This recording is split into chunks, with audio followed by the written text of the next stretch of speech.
नमस्कार, ESPN 9 news में आपका स्वागत है। मैं हूं आपके साथ दिनेश कुमार। जम्मू कश्मीर में एग्जिट पोल के आंकड़े जो निकल करके सामने आए हैं, उन एग्जिट पोल के आंकड़ों ने बीजेपी के लिए निराशा का माहौल बना दिया है।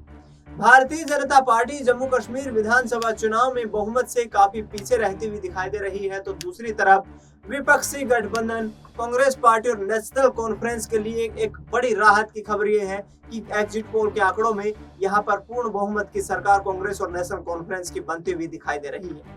आपको बता दें कि जम्मू रीजन में 43 सीटें आती हैं, कश्मीर रीजन में 47 सीटें आती हैं। कुल 90 सीटें हैं जम्मू कश्मीर में और बहुमत का आंकड़ा 46 है। ऐसे में एक और यहाँ पर सहयोगी दल भारतीय जनता पार्टी का पहले रह चुकी पार्टी पीडीपी की भूमिका को लेकर भी अब लगातार निगाहें बनी हुई है, क्योंकि पीडीपी को जम्मू कश्मीर में 10 से 12 सीटें मिलने की उम्मीद है। ऐसे में नेशनल कॉन्फ्रेंस के राष्ट्रीय अध्यक्ष और जम्मू कश्मीर के पूर्व मुख्यमंत्री रहे फारूक अब्दुल्ला से सवाल किया गया। फारूक अब्दुल्ला से सवाल पूछा गया कि जम्मू कश्मीर में यहाँ पर किस तरीके से आप सरकार बनाएंगे, क्योंकि राज्यपाल वहां पर काफी प्रभावशाली है और उनके अधिकार क्षेत्र में कई चीजें आती हैं, जिस पर उन्होंने कहा कि यदि केंद्र सरकार हमें सरकार बनाने में किसी तरीके की अड़चन पैदा करेगी तो हम सुप्रीम कोर्ट का दरवाजा खटखटाएंगे।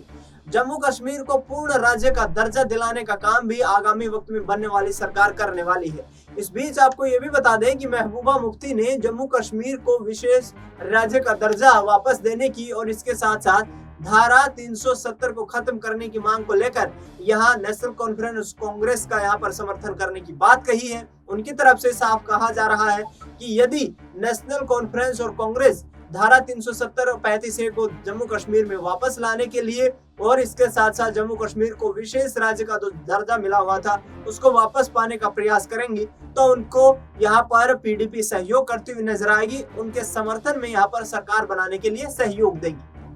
आपको बता दें कि वर्ष 2014 के बाद 10 सालों बाद जम्मू कश्मीर में यहाँ पर विधानसभा के चुनाव संपन्न हुए हैं। 90 सीटों पर जिस तरीके से भारतीय जनता पार्टी ने सोशल इंजीनियरिंग को साधते हुए जम्मू रीजन में अधिक मजबूत पकड़ बनाने की कोशिश की, कश्मीर में निर्दलीय काफी प्रत्याशी देखने को मिले और उन निर्दलियों के सहारे यहाँ पर सरकार बनाने की कोशिश यहाँ निर्मल सिंह जो बीजेपी के नेता है उनकी तरफ से की जा रही है। निर्मल सिंह ने एक बड़ा बयान दिया है। उन्होंने कहा है कि जम्मू रीजन में 35 से अधिक सीटें बीजेपी जीतने जा रही है, जबकि कश्मीर रीजन में जीतने वाले निर्दलीय प्रत्याशियों के साथ मिलकर के वो सरकार बनाने के लिए यहाँ पर तैयारी में है। यानी कि कोई भी मौका यहाँ पर भारतीय जनता पार्टी जम्मू कश्मीर में सरकार बनाने को लेकर छोड़ना नहीं चाहती है।